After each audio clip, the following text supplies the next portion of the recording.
Ladies and gentlemen, good afternoon. Thank you for coming to the World Bank Group for this very, very special presentation today by our very wonderful National Geographic Explorer, photographer, humanitarian par excellence, who has graced us with this visit today to speak to us about his work with the Iraqi Kurdish refugees and also beyond that in peace education. Thank you.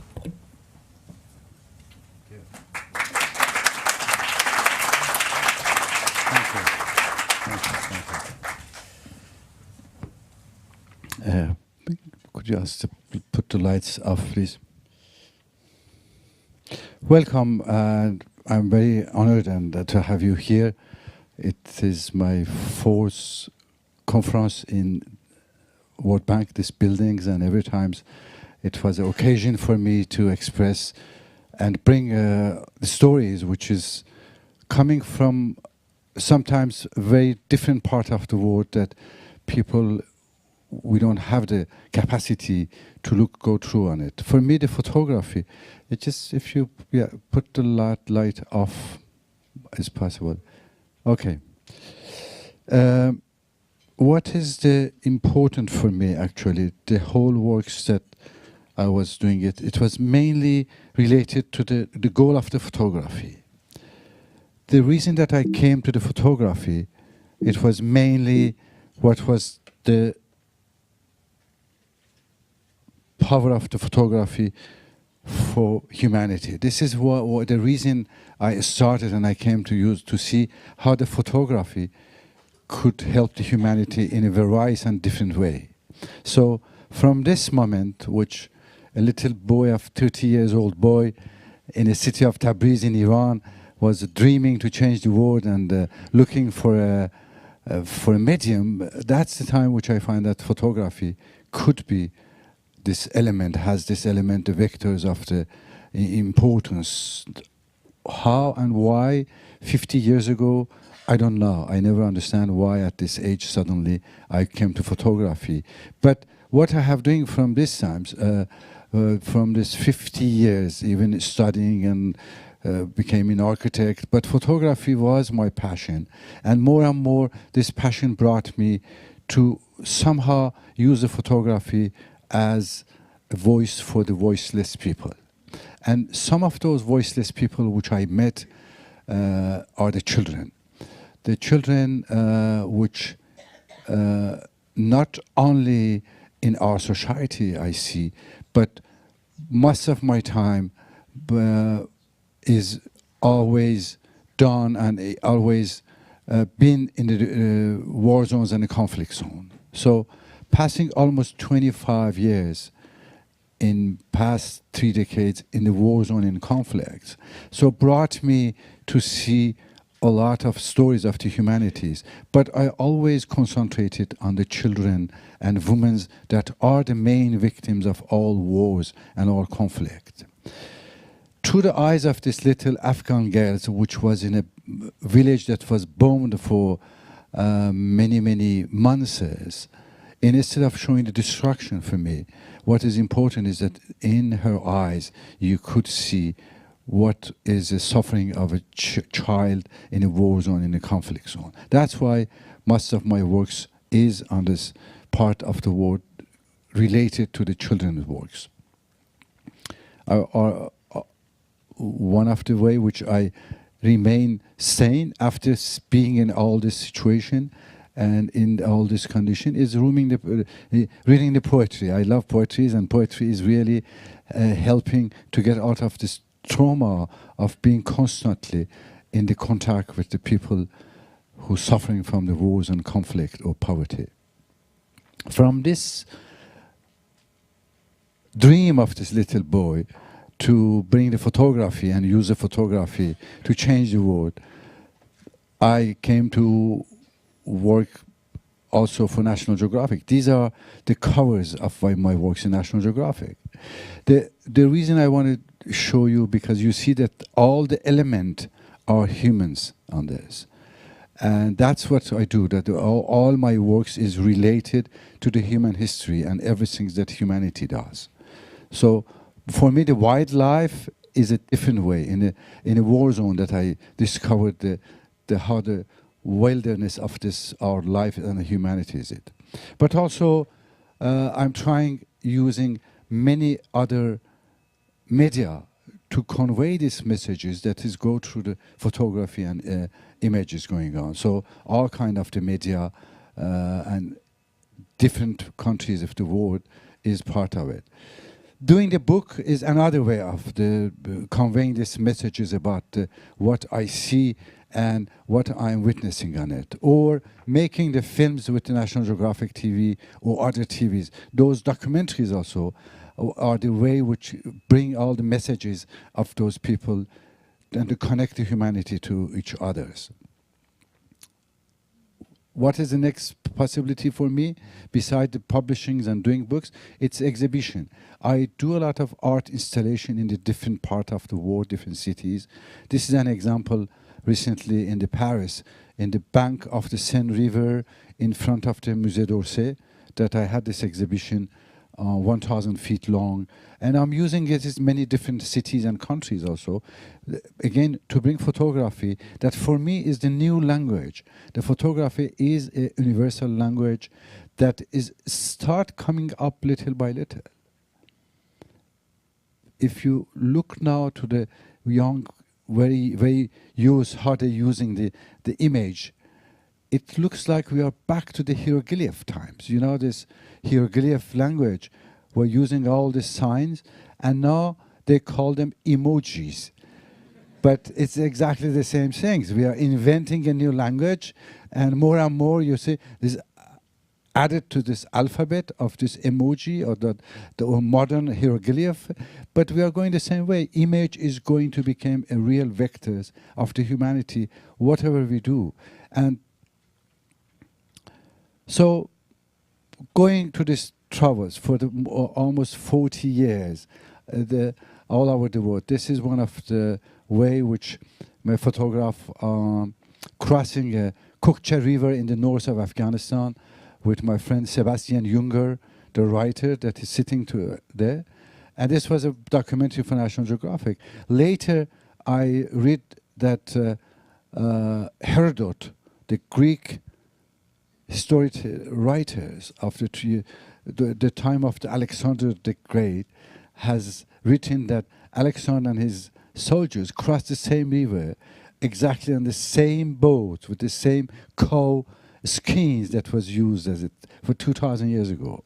But when you're crossing those things, the first thing which I start also seeing were this flow of the refugees, millions of the refugees. These are the time that Afghanistan was occupied by the Russian militaries.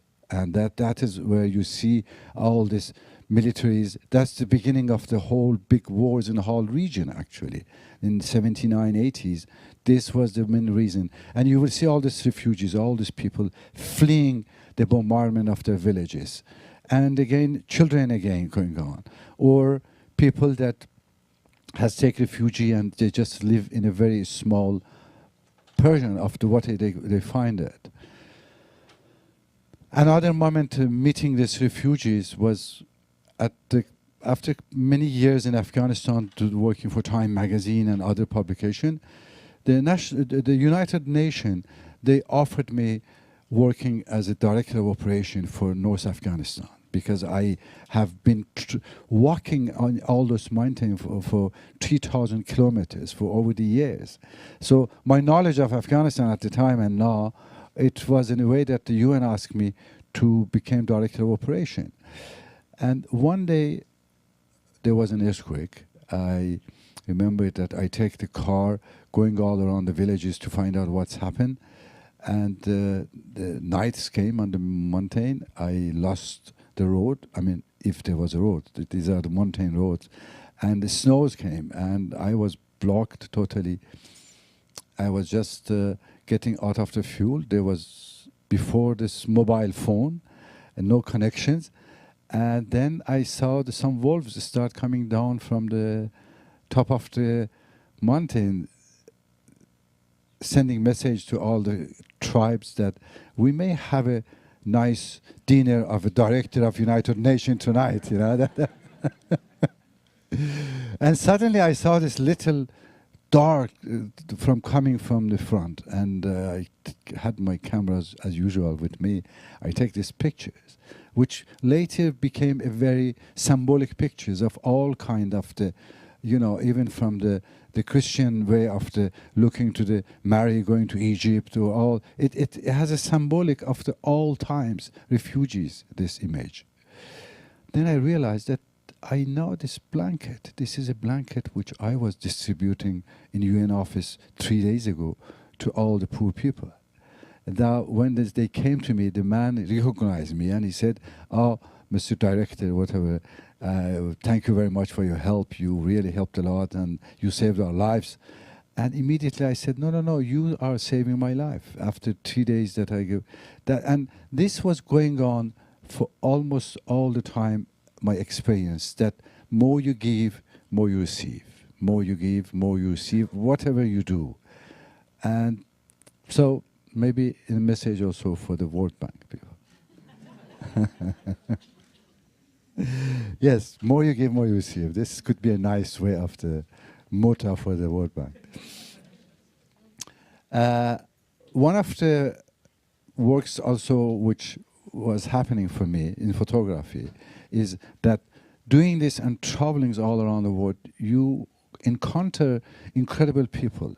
Those people could be famous people like Ahmad Shah Massoud, the Afghan warrior who fight Russian army, who is the first man in the history that brought down the biggest army in the world. And he's the man that really participated in the fall of the Berlin Wall. There's no doubt about it, that the Afghan, if they have not fighting this way and not putting down the Russian army, the Berlin Wall still will be there. So these are the things that you come meeting different personalities, photographing different scenes. Again, back to the children. Then suddenly in a village, you see this little girl. You don't know if she's 5 years old or 50 years old. You see how the wars damaged the whole life of a child. This is what's happening in the war. This is what's happening to the refugees.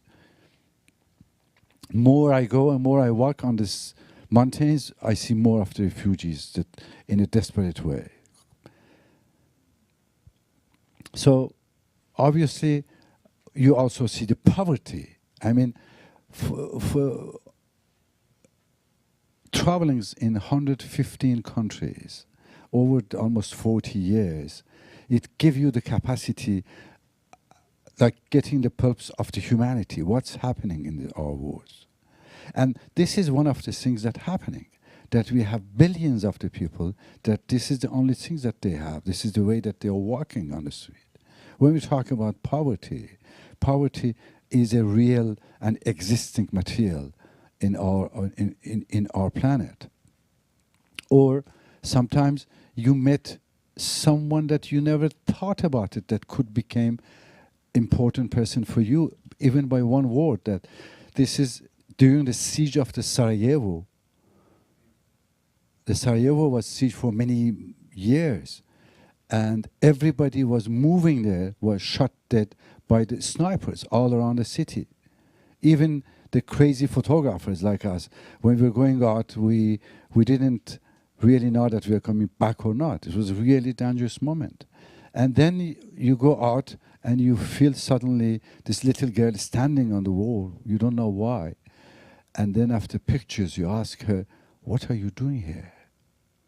And we are like 20 December, a few days before Christmas. You are in Sarajevo in the wars. And she said, "Oh, sir, I'm selling my dolls." "Why you do this? Tell me, what is wrong? I mean, you will be killed here." And then she said, "You know, my grandmother is hungry for 4 days. She hasn't eaten anything." When you see, when you find yourself in your life one time in front of a child like this, then you understand humanity is very, very immense, and it's bigger than what we thought about it. The essence of the humanity. That's why you think and you accept that we still have a lot of way to go to what is the essence of humanity. So this little girl, like many other people which I'm photographing and I seeing them, I getting to know their stories, they became my heroes too. That's how I learn from everybody I photograph, the different stories.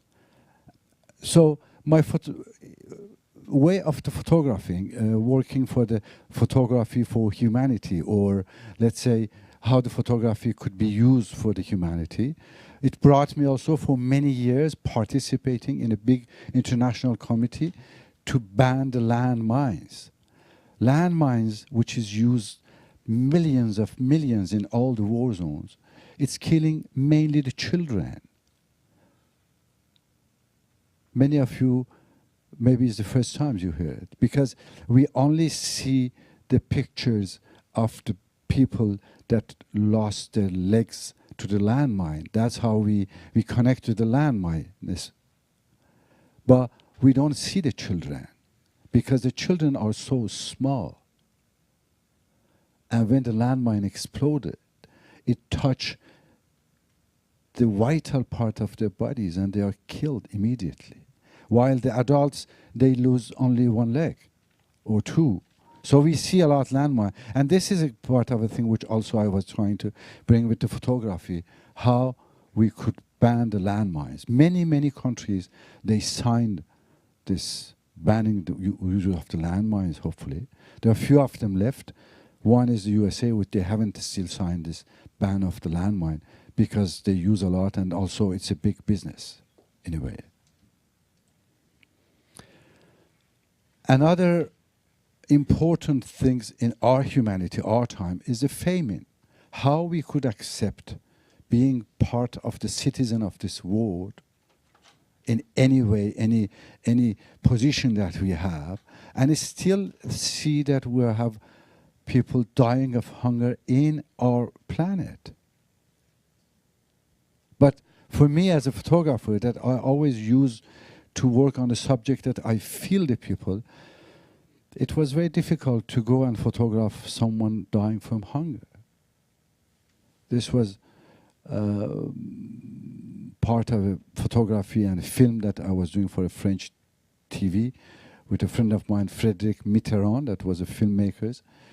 And so before going there, I locked myself in my Paris apartment for 72 hours. I didn't eat anything. Because if you don't eat 72 hours anything, you start feeling really hunger. What is it? Then that was how, when I find myself in front of him or her, that was the whole dignity of the humanity in this person that was dying from hunger, was exactly like I was in front of the Rodin statue, the thinker that is asking question to us, to our community. How come that you can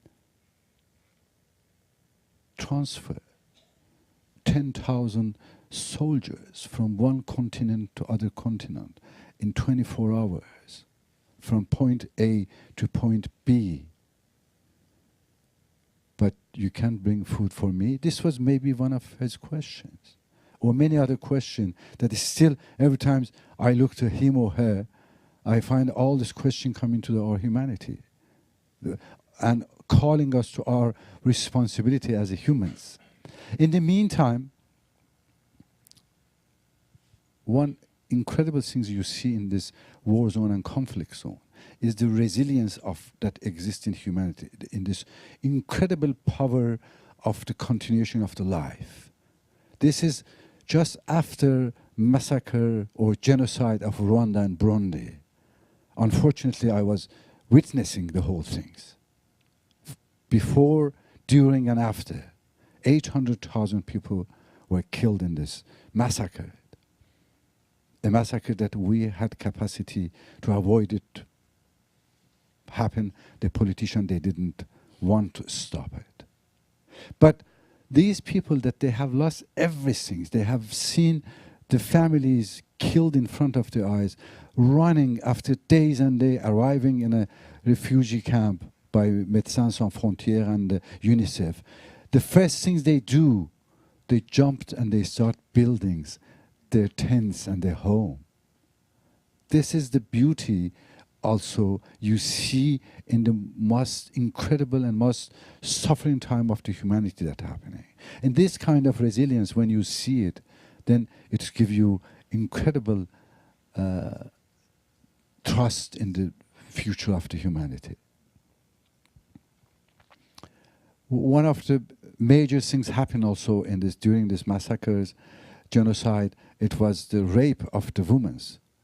Unfortunately, rape is used everywhere in the world as an arm against the enemies. That's what they use. And some of those women that they get pregnant, they want to keep their children for this is their own reason. They said, I'm the mother and I want to keep it. And many of those communities, they don't want to keep those women and their babies with them. So either they kill them or they throw them out or they don't let them to come. So I followed this story for New York Times magazine. And I did a story about those women that had been raped and get their children. And thanks to the story in New York Times, there was a big organization that was organized and helping all those women, gathering under all women association, and they now continue doing their works. What I'm trying to explain also, that many of the story that we do and published in the newspapers, in the magazine, they had an impact that sometimes even we don't know what is impact. Some of them we understand that just one picture has brought a big organization or big community to take action and the change about it. One of the way that also how use photography, during this massacre of the Rwanda and Burundi, there was a UNICEF and Red Cross International had gathered 12,000 children that they didn't know where their parents were. When you start running to the refugee, you don't have time to go back home and close the gas or take your belongings. You just run. You are here, something happened, we already run. That's how the refugees are happening to people. And these 12,000 kids, nobody knew where their parents were. So I worked and helped the UNICEF and Red Cross in this time to train some refugees as a photographer, and they start taking 12,000 portraits of those children that they have lost their parents, and make this exhibition, huge exhibition, inside camps, 4 or 5 refugee camps, and ask the parents to come and to see. Again, using photography to solve a problem, social problem. 12,000 kids photographed, exhibited in 4 months. Families, they came, they find 3,500 children, they were united to their families just by one project using the photography that we launched there. This is one of the Paul and Simon, they were 2 twins that the grandmothers found them. But the funny thing was that grandmother didn't recognize them, their pictures. She recognized the pullover that she said that I have made for them. This is the grandmother that has made this for them when they were kids.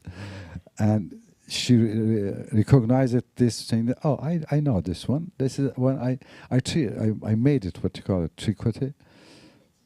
Tricoté, yeah? Knitted. Okay, sorry. But what is the essence of the photography is beauty. Whatever I do, wherever I am, the first things and the most important is the beauty. Because if you don't have the beauty in the art, you can't touch the people. We are all touched by the beauty, by what is the essence of the beauty. So, reading a poet, Rumi, for all my lifetime, doing a story on the National Geographic for Turkey and the place which the poet Rumi was. Finally, I was able to bring pictures of the whirling dervishes. That is the most beautiful, one of the most beautiful choreograph of the dance was going on for 700 years in the cover of National Geographic. 10 million magazine is printed and distributed. So this is another way of also conveying the message through the photographs. This was part of my story on Turkey. I mentioned that in 1981, well, after just Iranian Revolution, I was working for Newsweek and the French agencies, but I had to quit Iran because of this new regime that they came, and all the artists and many of the people they have banned to do their works. So what can I do? A photographer that is not allowed to come out of home with his cameras. So I had to get out of Iran, and living from 81 now in Paris. My home is in Paris, traveling all around, and moving around Iran. Then I realized that what was the Iran for me is much more brighter than this. It's also Turkey, it's also Azerbaijan, it's also Afghanistan, it's Pakistan, Balochistan, Lebanon, Kurdistan. All of them have this culture in them. Doesn't matter.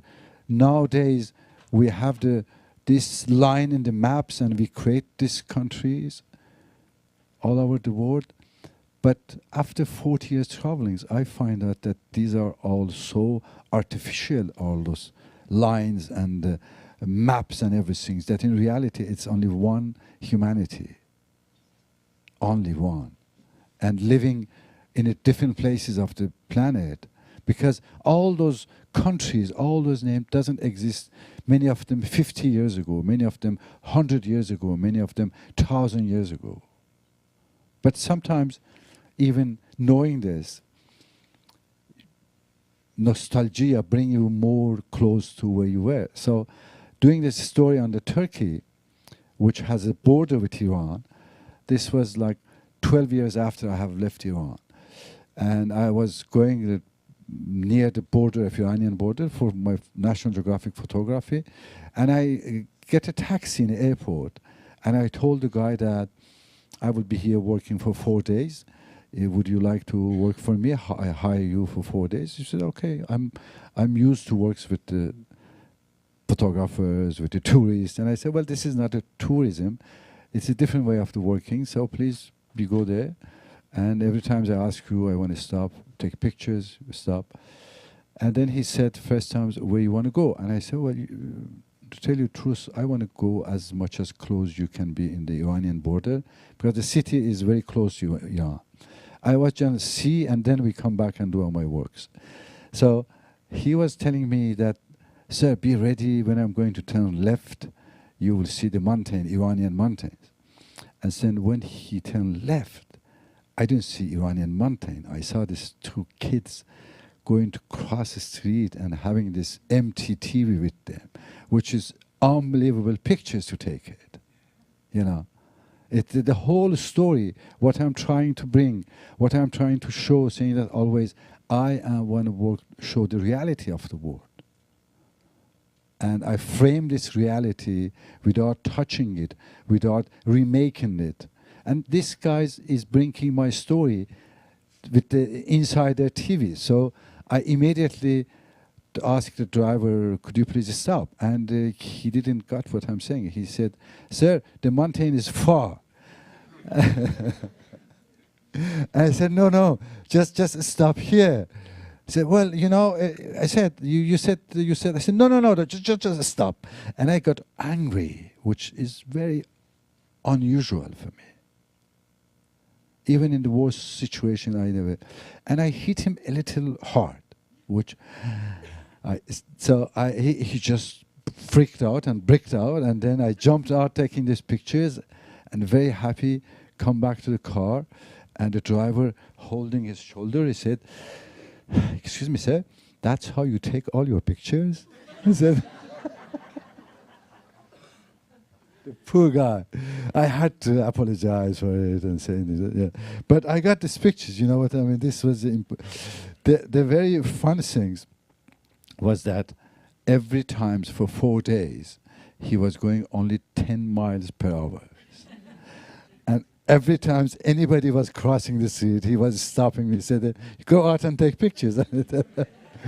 This was actually one of them, which I got lucky to get it, because if you see, it's Ararat mountain, and these things happen because of the volcano in a second. Just clouds just come and move in this. So if I wasn't exactly in a moment out ready with my cameras, I will not get this beautiful hat over the. And this was because the driver knew that he has to stop and go slowly for me. I love also horses, and I traveled a lot on the horses in many places.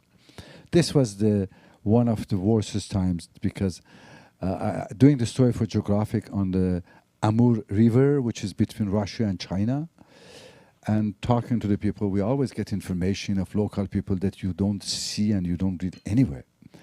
So I got to this tribe, ancient tribe that was living in Siberia for 10,000 years. There maybe are the ancestors of the Japanese. That's what also I find out. But they do huntings in the winter. And I said, fantastic, I will come with you to go for the photograph the hunter in the winters. Okay, February 15 you come. February 15 I came, they're ready. The only problem, and they haven't told me, that is minus 40 degrees centigrade. And I don't know, have you been in minus 40 degrees centigrade, 8 days and night, going out with these guys that they're going to hunt, and you start crying and you're tired and you don't know what to do, and your film is frozen and your batteries is up, and the guy is having fun. And then I said, why you come in the winter? He said, because when everything is frozen, we put our ears on the glass and we know exactly how many animals, how far, and in which direction are. So, okay. But this was before the GPS and everything. That's how they were getting to know about it. Anyway, that's what's happened to you when you go on minus 40 degrees centigrade and want to take pictures. You know, they're almost frozen to the death. But portrait is one of the way which also I convey my messages. This was just January this month.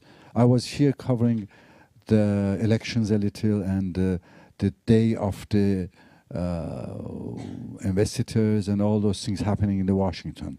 And I went to see the statue of Martin Luther King in those days. Just I wanted to know what the king thinking about what's happening in this country. It was raining. That's what the king was thinking. His statue, what's happening here. So I think that we got a lot of work to do. I mean, not only here, but in many of the world countries. Because if the nation's hero start crying, even the statues, it means there's something going wrong. Not only in the countries, but in what they believe is going wrong. Get behind the countries. Just think about our humanity's heroes, what they wanted for and what's happening where in the world. Portraits, the eyes are the windows to the soul. So this is what I'm trying to find out a moment that you can go through the eyes and mimic of the someone to understand who she is. This was the portrait of Benazir Bhutto in Pakistan. Or an Egyptian man, just a normal boat pilot, you call it, the driver, the captain, a small boat captain that was working on a Nile, and then the same than the drivers of the car. I was hired for 4 days. I never hit him because the boat is going slowly. But anyway, these are the people that you met in a different places, different stories that you do. But then all those stories I also bring into the cities to different type. As an architect, I do a lot of art installation. So finding the incredible place that they have never been exhibited and make an exhibit for this place. This was like museum in Petit Palais in Paris, one of the jewelries of the French museum that never has been exhibited. Or here this huge portrait, which and the big park in Paris. This is the stock exchange market of France, and they invited me to have exhibit there, and I decided to cover their columns with the war pictures. Or using photography in Afghanistan in the Panjshir Valley, where all those people that fighting Russian, fighting Taliban, fighting Al Qaeda, and then I did this exhibition for them. I offered them because always you photographing with those people and they never see the pictures. And one day the commander Masood, he told me, these people asking always pictures. And I said, I promise that one day I will make an exhibition. 8 years after his death, I kept my promise. I returned back there and I made this exhibition and left for them those pictures. Do you see this? People haven't never seen an exhibit or pictures in those places. Or using also photography as an art element. Like here, I made 500 portraits of a girl that was killed in demonstration in Iran, and 500 people, they came in the in front of the Eiffel Tower, or in Washington, here in front of the White House to hold this book, the photography ceremony. So you live here, you know how much energy takes you to block the White House front line and bring 500 people and the cars and everything for these pictures. But when you got it, you're happy that you did it.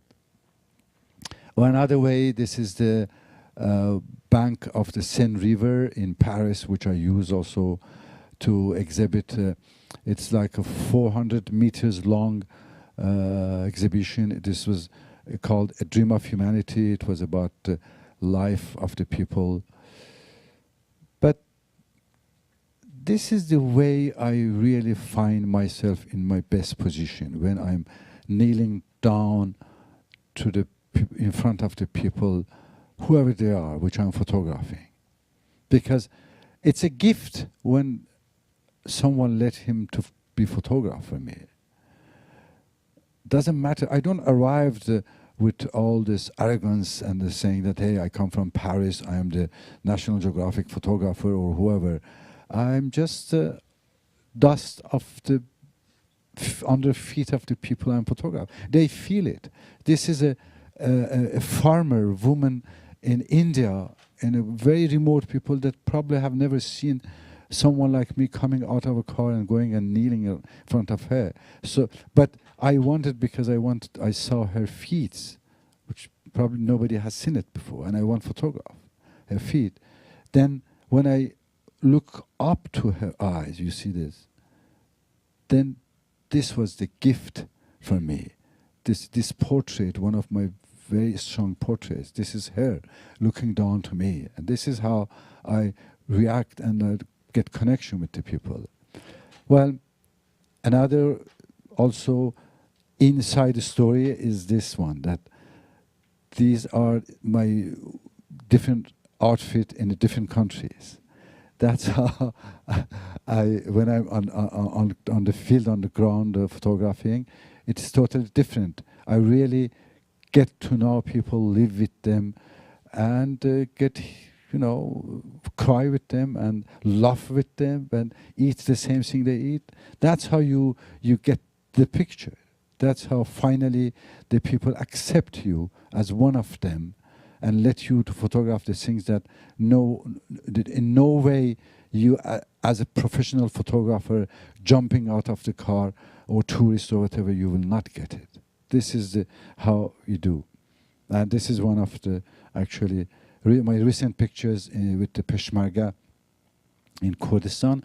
For the past 3 years, I concentrate my works in Iraqi Kurdistan. This is the biggest front line that 1,500 kilometers. It's almost 1,000 miles front line with the Daesh Islamic State, that the Kurdish people holding it for many years now, from the beginnings, for 3 years now. And you know what? Well, one of the things, you're talking to those people which sacrificing their lives and everything, and you talk to them, you have to really ask many questions that finally they tell me, they have to say but you know, we were not paid our salaries for 6 months. When you got this kind of the things after a lot of conversation, then you realize how strong is the soul of a nation, that in the middle of the most difficult financial situation, they have 1,000 miles of the front line, but also something even more incredible, especially when you come from Europe or US, that one of the things that you hear is the refugee crisis. In Europe, in Paris, everywhere, people just talking about refugee crisis. And then you went to Kurdistan, Iraqi, you find that these people fighting and being killed,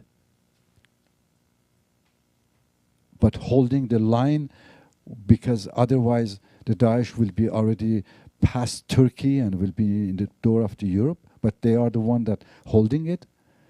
They didn't get salaries. And then you realize that, my goodness, there are only 4 million population, and they are hosting 2 million refugees. 4 million people hosting 2 million refugees and fighting in the other side. And they have a lot of financial problems, but they're holding. So this was some of the reason that brought me to work on my new project, which is called Kurdistan Renaissance, and to show to the world that, you know, forget about all the darkness that we hear about the Middle East and everything's coming. I find that there is a nation that we ignore them, we don't know about them much, but they are in the middle of this Middle East. It's a scholar country. There gender equality. You hear about those words in the Middle East place. Gender equality. No difference between religion. Muslim, you are Sunni, you are Shia, you are Christian, you are Jewish, you are Hindu. Oh, welcome. This is your church, this is your mosque, this is your synagogue.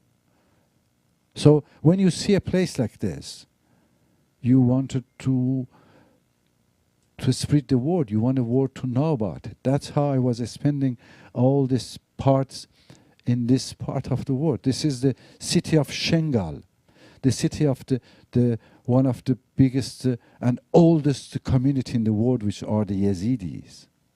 And they have been suffering, and the Kurds along for the hundreds of the years. This is the cities now that you find out. This was one of my very first pictures when I met the Kurds in 1979 in the mountains. And already I was shocked to see how the women are active there. This was a pictures 1980 almost, in a mountain. One of the first fighters women that I met, her name was Mariam, I remember, and 20 years later I find her in the city of Erbil. Another things which brought me to really connect to this people, to the Kurds, was this picture, that when I arrived there in the mountain, well, everybody is hidings, the bombardment is there. Then you see this guy sitting and writing. So it shows you the depths of a culture in a nation, that in a war situation, war zones, under the tent, under the bombardment, but the culture is going on. Or even this one, which I loved it, one of those Peshmerga in the middle of war, when they were running and bombardment coming, he was taking care of his guitar at the same time that he's gone. So when you come up, this was my very first encounter with this nation, with the Kurds. When you see this kind of things, you find that there is a big value, a treasure for humanity. You have to work on it and you have to show to the world. So you remember the first pictures of this Maryam, the woman Peshmerga, 1980? Here they are now. These are the new ones. These are the ones that fighting in front of Islamic State and Daesh now. And when you talk to them,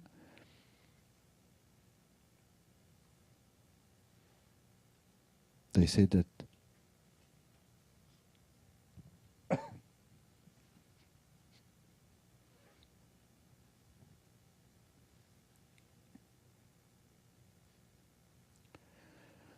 my younger sister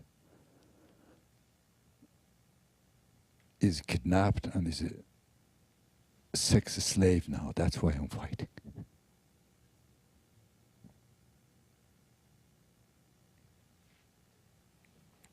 So this is the resilience which you meet in different part of the world. And you get to know the story of those people and the suffering of them. Then you find, in the meantime, a peaceful nation. You go in a church. This is in a church in Erbil. You see the depths of the faith in them. Doesn't matter, or Christian or Muslims or whatever religion is it, or non-religion they are. But this is the strength of a nation.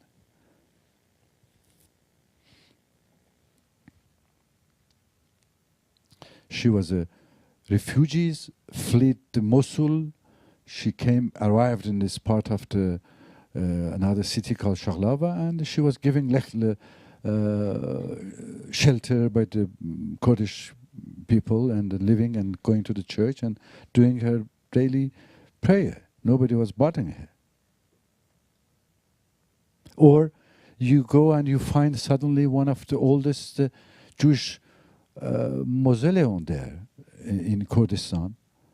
It's Prophet Nahum, the one that you heard about it. This is Prophet Nahum tomb. When Saddam Hussein take power in part of the Iraq and many of the Middle East, the Jewish, they had to leave the country. So the Jewish left Iraq, but from the 1991 that the Kurdish regional government they came, they're welcome. They're coming back, and they start little by little taking care of their belonging or what there was. And this is an incredible story also, that when I went there, so I was looking for a ruin. I knew that there is a ruin and it's almost destroyed and nothing there. So, the place like this, when you go, you know that for entrings you have to clean around. And then I came in and I find it clean, very clean, and some candles over there. So, and everything was nicely done, even if it's a ruin. So I was taking pictures, and then I saw some neighbors came. It was a man and then little boy, and talking to them. The man name was Antoni, which is a Christian name. And the boy name was Hassan, and this is a Muslim name. And both of them, they have a Brom, Jaru, the Brom. Both of them, this Antoni Christian and little Hassan Muslim, they have Brom, and they were cleaning the Jewish prophet tomb, yeah. And I talked to them, I said, yeah, well, when they left Israelis, 1956, I believe, we taking care of this place. But we come and every week we clean it and we put candles, and then we go. They have been doing it from the long times. And this is the thing which you see that exists in this world. So why not spreading it? Why not explaining to the world that? Or you see these pictures, you see this lady, you can't think that this is in the Middle East, in the Kurdistan. This is the freedom of the, also talk about gender equality, how they live there.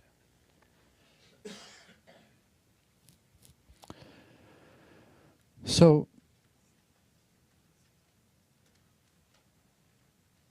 being witness, it's bring you like this little girl in Sarajevo, but also this boy in Afghanistan that I met one day in a village that was totally destroyed. And nothing was left in the village, and coming out, this little boy having the plant that we make on the schools. I'm sure that everybody has done this little seed in the school that we see how they come up. But we are in the middle of the totally destroyed village after bombardment, and this little boy coming and having this in the hands. I photograph and I ask him, what are you going to do with this? I always keep talking to them. I didn't answer. I didn't waiting that he's going to answer me, and becoming one of my masters of the thoughts. This little boy, 9 years old, he looks to me and says, "Oh, when I started building it, I wanted to grow a big tree out of it, and I'm going to grow a tree out of it." This was such an incredible and wise word of this little boy in the middle of these ruined villages, that I'm going to grow a tree out of it. This is, for me, part of the every story that you do, every project that you are launching, that think about that you want to grow a tree out of it, whatever you want to do. So this is everything I have seen and was witnessing. And I was working as a photographer to bring attention to the world and create the connections. But also, more and more understanding that education is the key for the future. And what is the main education that I can work on it is visual education. We are still in countries that our education is military based. You know, we are still buying the guns for our kids. We're still letting them play these video games and pushing the button and killing the other people, or going in the workshops and making this kind of the guns. So these are not what we should bring our children on it. This is why education is so important. That one of the very ancient saying is that the only measure to be how civilized is a society, find out the proportion of what they put on the education of their children and their militaries. Education and who was the more civilized people. So one of the things that this little boy of the 13 years old that taking pictures started, you remember, from 1983 here, that he was becoming a professional photographer, he also start parallel, what call it, the trainings local, and giving them the tools of the photography and the videography and every media that is important. So from those trainings, which I continuously I was doing, for me the question was, what can I do more? So I created this big organization that works in Afghanistan, has trained more than the thousands of the Afghan women to journalism, to photography, to having a radio station, and launching this mobile cinema, which goes to village by village and showing educational films. Not the documentaries, not the fun, just the Hollywood films. It's the films which is done to train Afghan women in the villages about the child mortalities, about the health issues, about the important messaging that you have to go through them. Or we trained Afghan women to become filmmakers and tell their own stories. Who is better than Afghan women to go and get the stories, oral stories of the other Afghan women. Or we create the first Afghan magazine for the women. This is the democracy is mainly related to the freedom of speech and media and freedom in the countries. So that was how I thought that as a photographer that has been witnessing the whole life of Afghans, what I can do more is creating or launching this magazine for the children in orphanage that distributed free. It's called Parvaz, which is meaning the flies. So, or training the first Afghan photojournalist, women's. Now you have director of Associated Press, photographer of United Nations, photographer of the government ministries are women's that we train them. This is another way for me of bringing pushing the seeds of the democracy, little by little, bringing women in the more decision makers parts, but also in media, in education, in culture.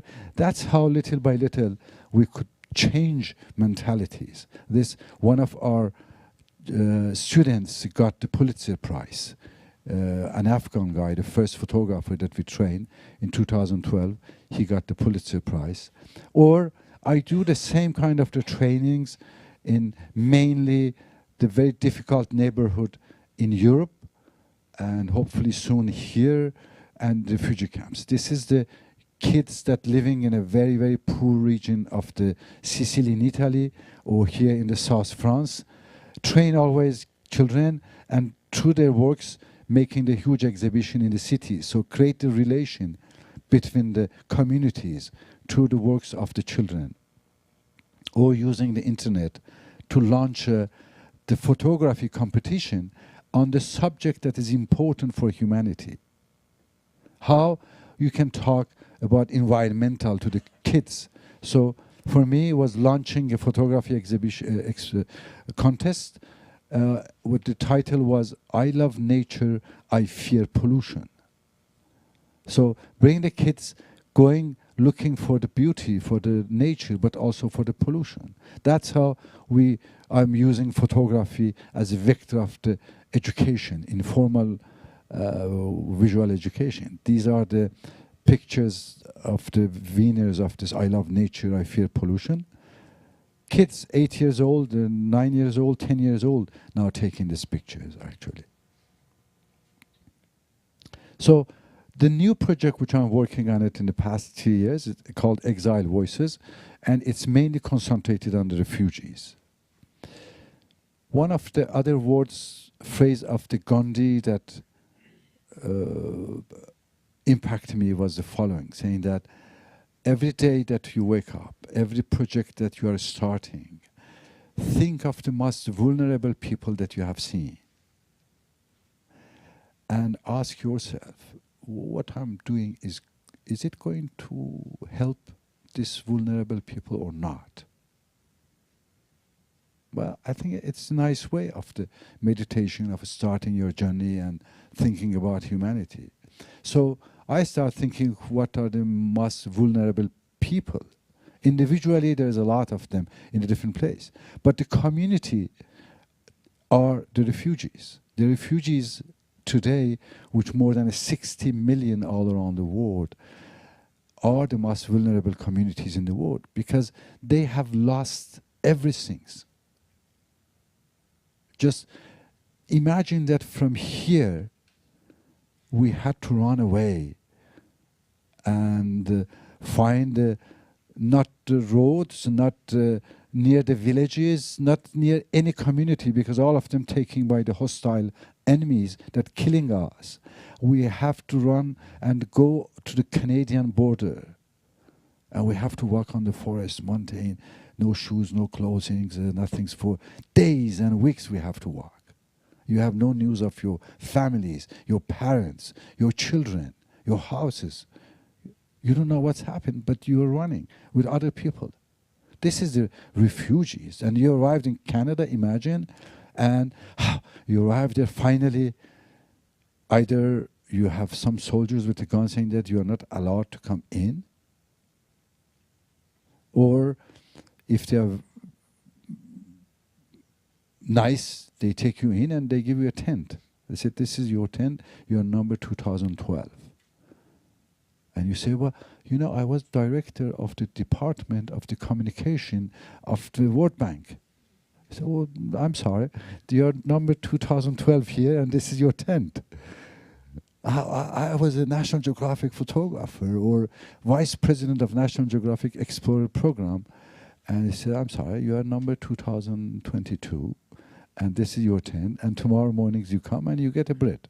If you are late, no bread, no breakfast. This is the refugees. This is the what is the refugees. That's why for me was, what can I do? I start a new project which is training refugees children inside the camps, and each camps make them become the camp reporters. So first of all, we're training many children, but also creating an incredible relation between the camps people and through the photograph outside. So the whole motto for me, this informal visual education is it, how I use it. This is the camp. This is one of the many camps in Iraqi Kurdistan, near the city of Duhok. It's called Bhutto, and these are the Yazidi people all living there. So this is the city which I show you first, the shingle that was destroyed. In those cities, these people were living in those cities before taking by this Daesh and Islamic State. And so imagine now some of my photographs of these camps, of the refugees, new works on black and white.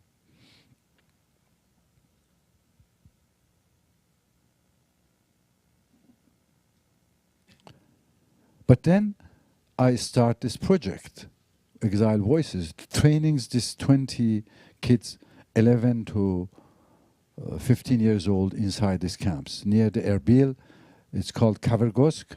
They are all from Syria. 13 million living in this, 13,000 living in the camps. And I brought cameras and I spent the time with them. I trained the local refugees as my assistant, which they are every day there. So I'm connecting them every day and giving them the stories, different subject photograph. But thanks to their photographs, I'm photographing showing their works to European Commission in Paris, Seine River, in Syracuse University, in other countries. So it's a new way of bringing awareness about the refugees through the eyes of the children. This is, for example, now one of my students, 15 years old boy, take these pictures. They have a totally fantastic and fresh eye looking to the stories. Or this one. This was taken by a girl, Nora Dildar. She was 13 years old. Your style rubs off on them. Well, this is the teacher and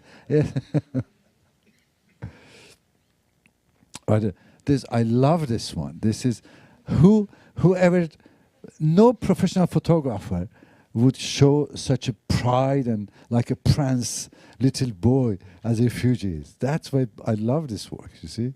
He's like a prince standing there. Or one of the girls that has this creativity idea of taking her doll in front of this barbed wire and photograph this. It's just piece of art what they're doing, these children. Or one of the, for example, subject that I gave to them was take your mirror and photograph everything inside the mirror. This was a little giving them a philosophical way of looking to the world also through the mirror for refugees.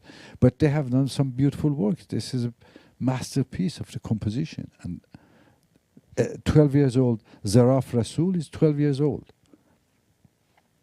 Or this one, this Ali Murad, he take his auto portrait in a mirror like this. And all these pictures was on the National Geographic Explorer site in the New York Times made a one-page about it, and many different publications talking about this project after happening in Iraqi Kurdistan, the refugee children that photographing the whole things. But between all this media that was interested in it, the most incredible was this one. One day, one of my assistants called me in Paris saying that there is this big museum in Kansas City that they want to talk to you about one of your photographs.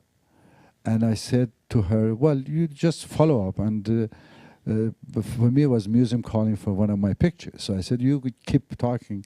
And then I saw that she's a little shy. I said, well, they don't want your pictures. They want one of pictures of your students in the museum.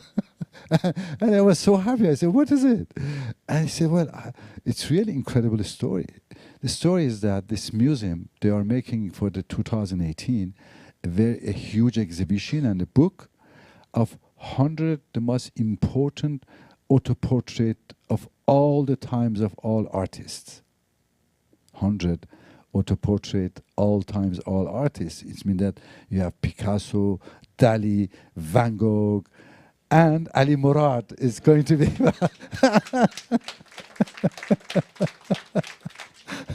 he's going to be one of the 100 most incredible artists in the world. Or photographing the joy like this in a camp, refugee camp. Or this is just biblical scene. You never saw this kind of the scene. That's why all the work which I'm doing in the refugee camps, or even in this very difficult neighborhood with the children, because through them we are going to discover a new images of all these stories, all the life there. Then obviously their works, you see it's exhibited all around the world. This is in Paris, one of the exhibition I did their works. Those children pictures you see there. And this is my classroom. This is my tent and class in the Kavergosk. And one of the very incredible story, because I also teach them saying that this is not a selfie story. I'm giving you the cameras and everything. This is not to go and take the selfie picture. This is the tool that you have to tell your stories to the world. And the kids understand it. They don't take it as a hobby or running. I explained to them for the first 3 days. I'm talking to them, showing my books, my films, giving the same talk to them. But they are kids. They understand perfectly. And I'm telling them, this is a tool that you are going to show to the world who you are and what's happening to you. And this girl in the second one with the hand here, Maya Rostam, she was late in the second days to my trainings, which is to start at 9 o'clock p.m. Not 9 o'clock, 1 minute, they are not allowed. I'm very tough on the education part in this one. And she didn't show up at 9. 9:30, my assistant said that, oh, she's not coming. We just had to let her go out, and you shouldn't give her cameras. Not serious. I said, you don't know. Let her come. At 10 o'clock, she came, and I called her. I said, Maya, why you are late? She came in, and she showed me his camera, her pictures. I said, sir, I photograph why I'm late. Excuse me. Second days of your trainings, you're already getting your masters that 50 years I wasn't able to take pictures to show why I'm late here. And now she said, sir, this is the reason why I'm late. And when she showed me the pictures, I literally start crying, mixtures of the joy and sorrow, that how she has become intelligent and unbelievable, got the message that why I'm teaching them. This was she said, sir, I'm late because my shoes were frozen in front of them. And I had to wait. And this is the pictures. This was, for me, one of the incredible moments of all the time which I'm spending benevolent, doing all these works and trainings and going from one camp to others, finally bringing up the children in all around the world thousands of them now, that they are able to pass their message to the humanity. This was one of the best moments for me, because I really believe that for many of the problems that we have in the community, the art is a solution. But art in itself will not solve the whole things if we didn't add this one on it. Are you agree with me? Yes, art. Now, I also was part of the project with the World Bank, which was called, let me explain.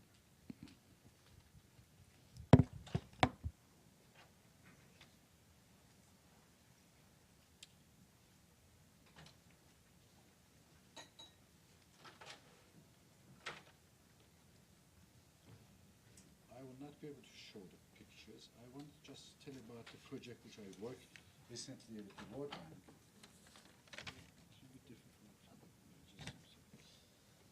They have a project which is called All for the Green in the World Bank, which is a very good project bringing all the children to work on it. And they have made a photography competition, actually, that was Connect for Climate, they call it.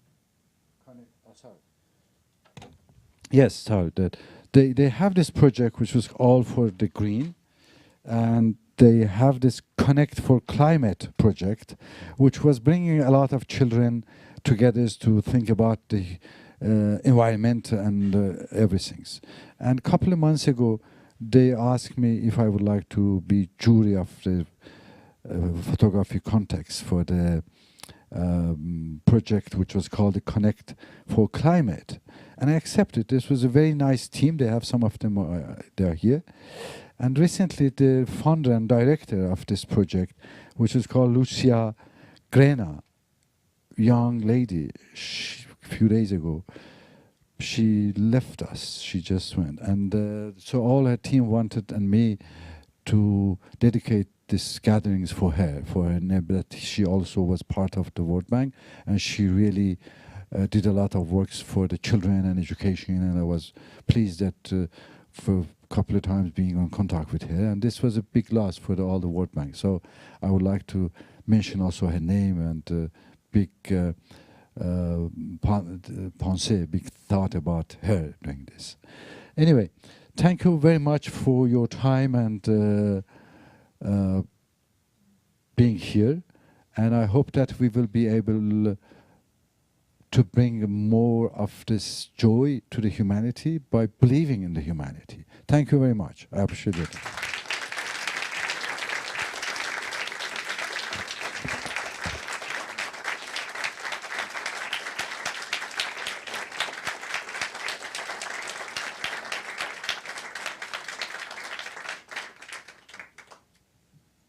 Any questions? There's microphones. Come on up.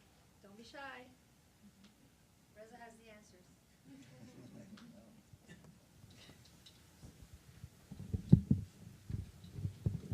Hi, thank you so much. It was incredible.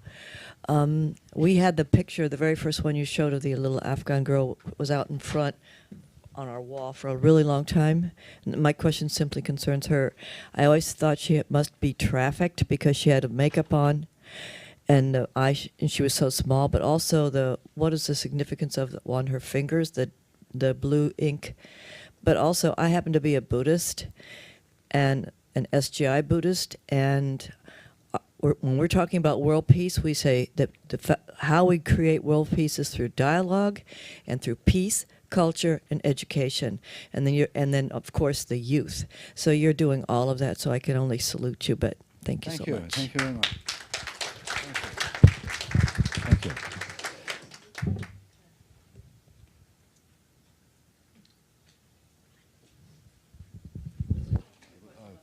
Yeah, I will just answer after. Please go ahead. Oh, okay. Sorry. So I'm Bayan. I'm from the Kurdistan Regional Government, and I want to thank you, Reza. Your pictures are harrowing, inspiring. They destroy our faith in humanity, and then you bring us back from the brink. You used a phrase about Kurdistan when you were showing the picture of the Peshmerga. You said something like, you saw the strength of the soul of a nation. And as a Kurd, I want to thank you for saying that. As a diplomat in Washington, and you know, my country is at the war with ISIS, so much of the focus is on security and the humanitarian crisis. But the humanitarian crisis not from the perspective of the refugee or the displaced child, just in numbers. In, you know, today we gave water to 100,000 people. Today we gave blankets to 2 refugee camps. How do we get beyond that? I mean, it's actually very hard for us, even though we're lobbying all the time for money, for aid, for assistance. How do we get beyond these vast biblical numbers so that people understand that girl who is in flight and enjoying that moment is a human being and maybe just like the daughter of the person that I'm talking to? And again, I want to thank you for the incredible work that you've done over decades all around the world. Thank you very much. Thank you, I appreciate it. Thank you.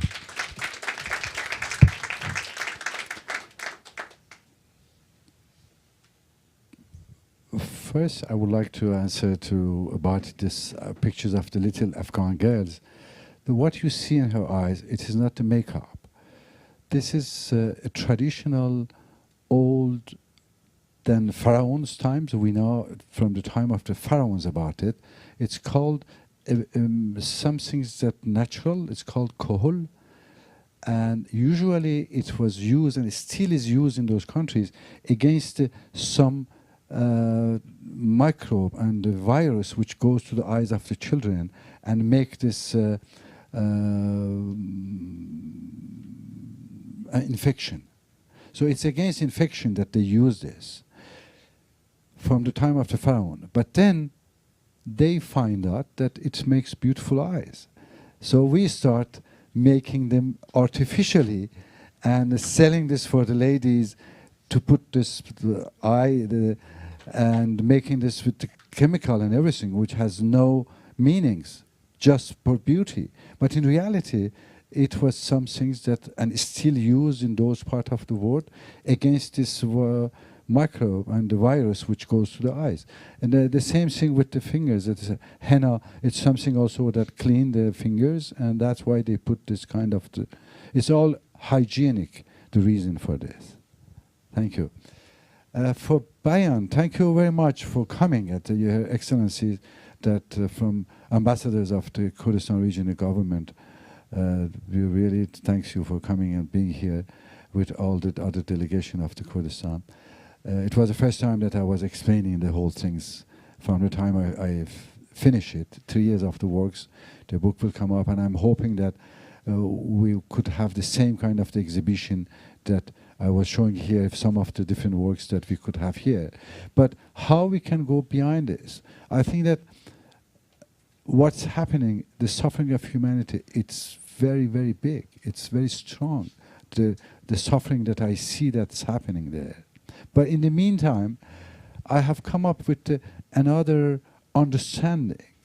This understanding is what I have been through all these years meeting this situation. It may not be scientific, or it may not been approved by the scientists now, that in the same way that in each body there is billions of the cellules that living inside one body.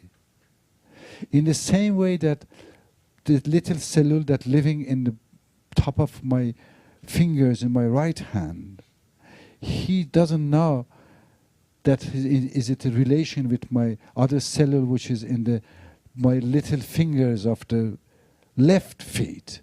They are living differently. They think that they are different. We know that they are in one body. My understanding, and again, this is not scientific, but I know they are scientific here, that's why I said, that we are all cells of one body. And not only us, but the animals, the trees, the plants, we are all part of the one body. We don't know, we don't see it because we didn't reach this degree.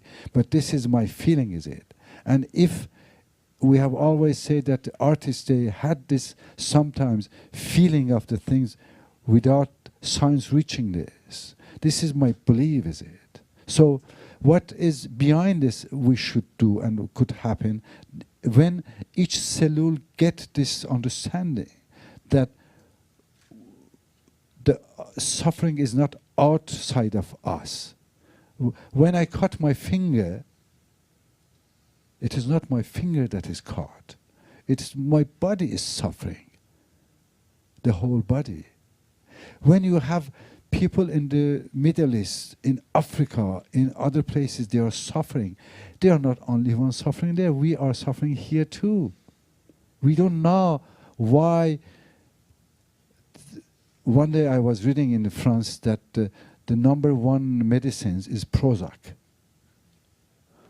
Prozac usually people use for stress and having bad situation. And I keep telling the French guy that, you know what? You are living in a paradise, but you are always arrogant as someone that living in a enfer. Enfer is the hell. You are complaining as you are living in hell, but you are living in paradise. Stop. Think about the privilege that you have here in Washington, in US, in Europe, and then look to the whole world and I say, what can I do for this? And if each one of us come up with an answer, then we will have passing through all these problems and everything that is happening all around the world. But for me, one of the urgent subject and project into the world after all I have seen is solving the Kurdistan. Getting this country being existed, that bringing this country, becoming a first independent scholar-like countries with gender equality, with freedom of speech, with the freedom of religion in the Middle East. That's why I'm really doing this work, because I believe that if it's happened, it will really be fantastic for the not only Middle East, but for all humanity. And let's keep in this movement and the way as that each of us, what we can do for humanity. This was the question I asked myself, and this is what I offered, saying that this is what I was doing by doing this. Thank you again very much.